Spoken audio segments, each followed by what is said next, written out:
여러분 안녕하십니까? 바디바이블 모문 말씀입니다. 구셰퍼드 재단 이창호 장로입니다. 오늘 말씀은 디모데후서 2장 4절입니다. 병사로 복무하는 자는 자기 생활에 얽매이는 자가 하나도 없나니 이는 병사로 모집한 자를 기쁘게 하려 함이라. 오늘 말씀은 충성된 자가 쓸모있는 사람이다 입니다. 초한지에 보면은 항우와 유방이 나오는데요. 둘 중에 누가 승자가 될까요? 유방이 승자 자리를 차지합니다. 유방은 잘난 것이 없는 인물인데요. 그런데 유방의 경쟁자 항우는 100년에 한 번 나올까 말까한 인물이란 평가를 받은 사람이죠. 전투력도 뛰어나고요. 지리학, 천문학에 능한 천재입니다. 그런데 잘난 항우가 승자가 되지 못하고 못난 유방이 승자가 됩니다. 이유는 하나입니다. 항우에게는 일꾼이 없었습니다. 자기가 너무 잘나서 쓸모있는 사람들을 쓸 줄 몰랐습니다. 그런데 유방은 딱 하나 사람들을 쓸 줄 알았습니다. 자신이 잘난 것이 없어서 쓸모있는 사람들을 찾아내고 그들에게 일을 시키는 일을 아주 잘했다고 합니다. 결국에는 잘난 사람이 이긴 것이 아니라 일꾼을 쓸 줄 아는 유방이 이겼죠. 앤드류 카네기, 이렇게 하면은 미국의 강철왕으로 유명하죠. 그리고 카네기가 쓴 책 인간관계론이라는 책이 유명하죠. 그가 쓴 인간관계론은 성경 다음으로 많이 팔린 불의 스테디셀러입니다. 앤드류 카네기는 자신이 성공할 수 있었던 비결을 자신의 묘비명에 기록했던 걸로도 유명하죠. 그는 자신의 묘비명에 이런 글을 남겼습니다. 여기에 자기보다 현명한 사람들을 모을 줄 아는 사람 잠들다. 저의 경우 많은 사람들을 쓰는 위치에 있지만 정말 쓸모있는 일꾼을 찾아내는 것이 힘이 듭니다. 일꾼을 골라낼 때 제가 늘 기억하는 것이 있습니다. 그것이 바로 충성입니다. 바울은 쓸모있는 일꾼의 전형으로 군인을 이야기합니다. 하나님 앞에서 그리고 이 사회 앞에서 쓸모있는 일꾼이 되려면 군인 정신이 있어야 하는데요. 군인 정신은 충성입니다. 충성이란 무엇일까요? 저는 하나님께서 우리에게 충성의 모델을 보여주시려고 개를 곁에 두고 계신 것이라고 생각될 때가 많은데요. 개는 주인의 명령이 주어지면 떨어진 말씀을 이루기 위해서 앞뒤를 재지 않고 달려갑니다.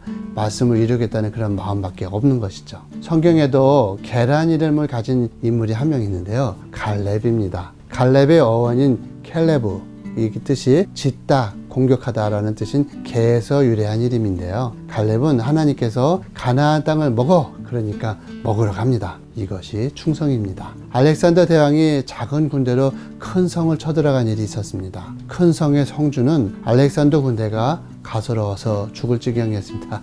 아니, 고작 얼마 되지 않는 군대로 이 큰 성을 차지하겠다고 웃기는구나, 이렇게 하였습니다. 그런데 알렉산더가 성주 앞으로 나오더니 말도 안 되는 이야기를 하는 것이었습니다. 당장 항복하시오. 성주는 비웃었습니다.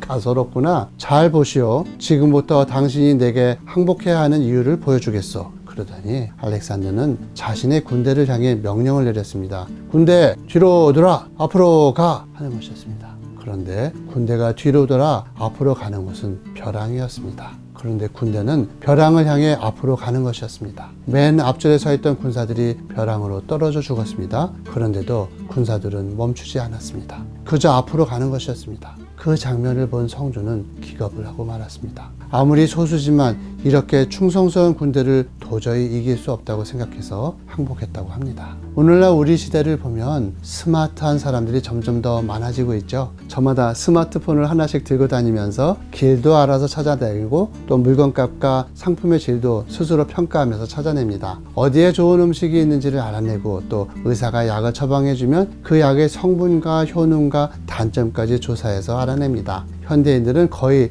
전지적인 지능을 갖춘 초월적인 인류가 되어가고 있습니다. 그런데 안타까운 것은 충성스러운 사람들은 적어지고 있다는 것이죠. 정의, 평등, 인권, 이래야 한다, 저래야 한다는 자기 주장들은 강해졌지만 하나님께서 인류에게 순종하라고 주신 말씀에 따르려고 하는 사람들은 왜 이리 귀해 보일까요? 하나님 앞에서 쓸모있는 사람, 사회 속에서 쓸모있는 사람은 충성하는 사람입니다. 진리를 찾아다니는 사람들이 아니라 주어진 진리의 말씀에 충성하는 사람들입니다. 이상으로 선한 목자를 따르고 싶은 이창호 장로였습니다. 오늘 이미 주어진 하나님의 말씀이 있는데요. 그 말씀을 마음 중앙에 놓으시고 그 말씀을 이루며 살아가는 우리 모두가 되기를 소망합니다.